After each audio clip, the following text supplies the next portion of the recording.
everyone, my name is Natalie and welcome to or back to my channel. So I found out that last week was actually National Afternoon Tea Week, and even though I'm slightly late, I figured I'd do the afternoon tea book tag. So first question, finger sandwiches, a book you savoured every minute of. And for this one I'm going to go with Legends and Lattes by Travis Baldry. I absolutely loved this book. It is such a sweet, cozy read. I will say, if you're into like adventure and plot driven books, this one won't be for you. It is very much character driven. Not much happens. It follows our main character, who is an orc, and she has retired from being a barbarian, going on adventures, and instead she moves to this place called Foon, where she settles down and opens a coffee shop. And it's all about her opening this coffee shop, finding friends, and basically finding her home for herself. And honestly, it was so sweet, and it's one I definitely want to give a reread. Next up is Scones, a book everyone should own. And for that one, I'm actually going to say The Nightingale by Kristen Hanna. This book broke my heart.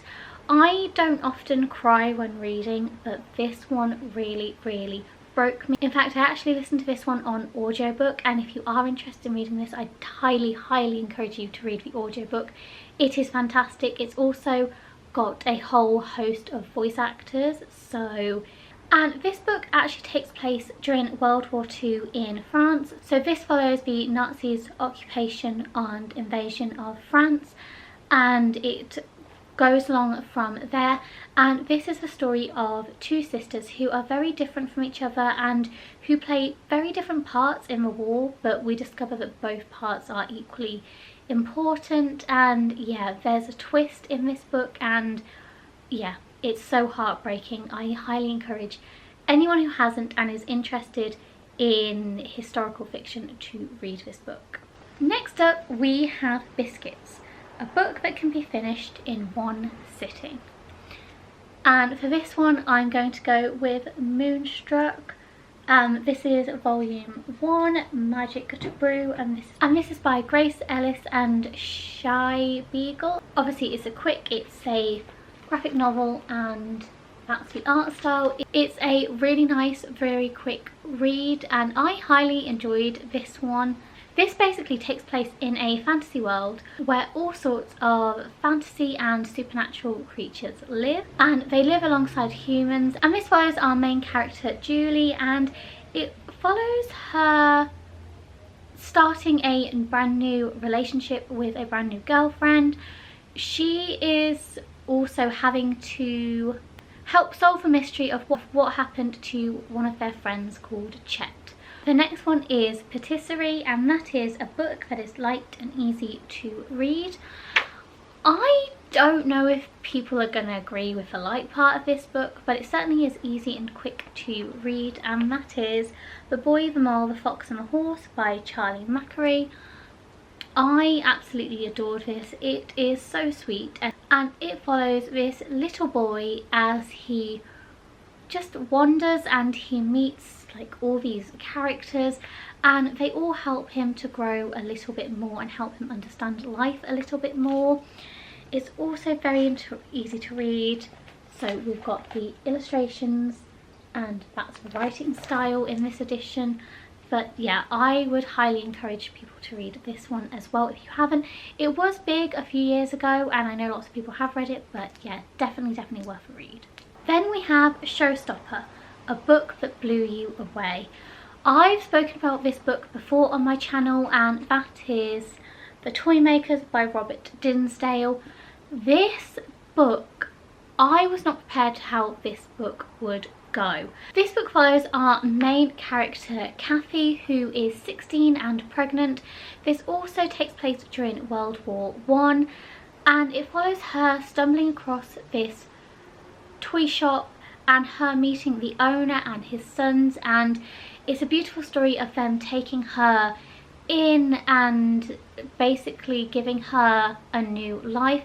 It is so beautiful and so wonderful, and this book has, the bit that blew me away, this book has the biggest plot twist, do you know what I'm going to say, that I've ever read personally. I was so dumbfounded by this plot twist.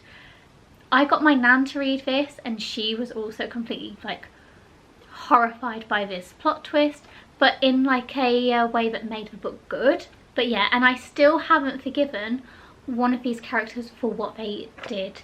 I definitely want to give this a reread, but the plot twist in this is so good.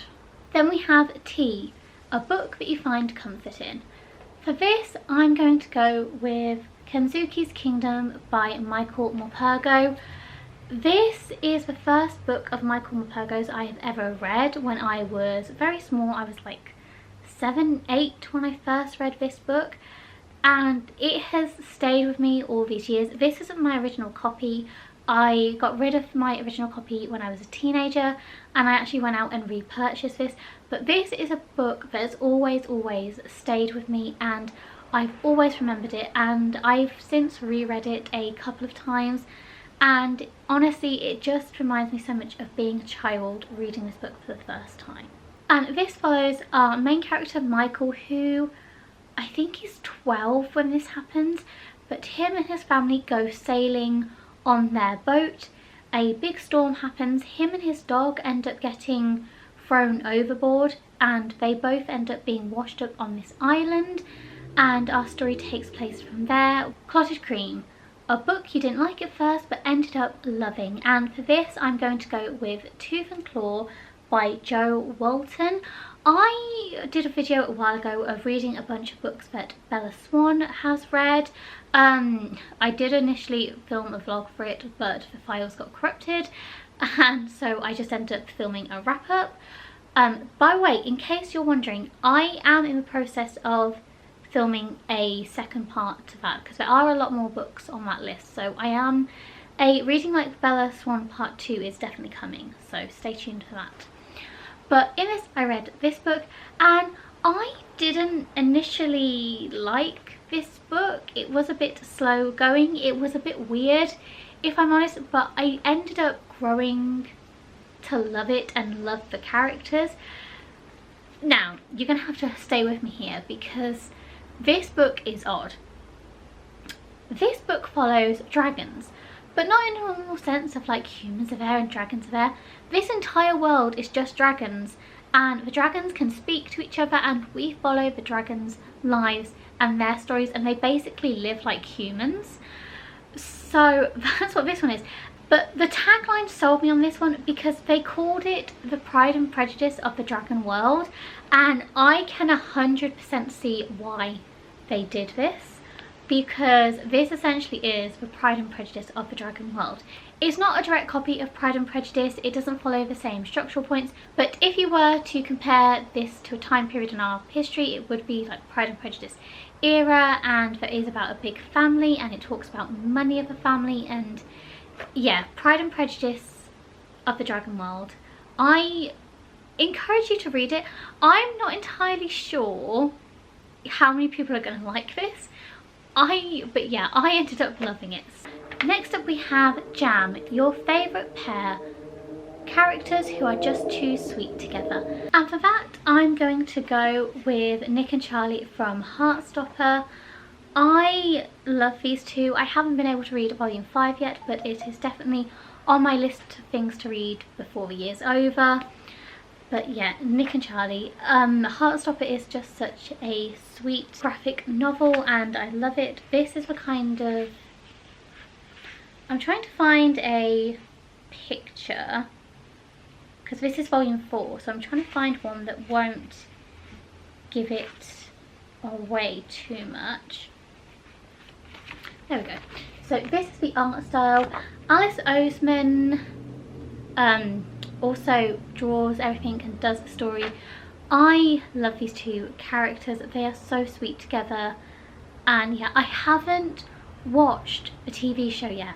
I need to do that. That has to be the next thing I watch. But yeah, I Nick and Charlie, they are just adorable together. Next up we have Petit Fours, a favourite short book slash novella slash short story, and for this one I'm going to go with The Deep by Rivers Solomon. This book, I think this is classed as a novella. It's 163 pages long, and this is just such a wonderful, heartbreaking story. Rivers Solomon wrote this as a kind of ode to all the African people that were lost when the slave owners brought them over on their ships when they were chucked overboard during the travels. So this book is an ode to that. It's an ode to that history, and this is such, like I said, it's a heartbreaking story, but there's so much more to it than that, and I do highly encourage anyone who hasn't read this book to read it. And next up, we're almost done, we have Strawberries and Cream, a dynamic duo. I spent a long time thinking about this because there were so many pairings that I love in books and people who could fall under this, but I've decided to go with Merry and Pippin from The Lord of the Rings. Those two are so chaotic. Again, like with Heartstopper, I've never seen any of the Lord of the Rings movies. I wanted to read the books first, and I'm almost done with the trilogy. But yeah, Merry and Pippin, they are so wonderfully chaotic, and they are such a good pairing together. And yeah, I have to go with these two. I love their banter, I love their interactions, and I love that they just manage to cause problems for everyone. Okay, and the last one is your favourite teacup, a beautiful character too pure for this world. Now, I don't know if it's because I don't read many pure things. That sounds wrong. I'm not gonna lie, I was looking at all the books I've ever read on Goodreads, and I was looking at my bookshelves. I can't think of a character that I've read about that is too pure for this world who I want to protect, at least not in books. So I'm going to field this question over to you guys. Let me know a character you think is too pure for this world, or at least too pure for the book world they belong in. And let me know what your answers are. Who knows, there were probably characters that you're going to say that I'm going to then think are completely obvious, but we shall see. Anyway, thank you so much for watching this video. I hope you enjoyed it. Have a great day, and I'll see you later.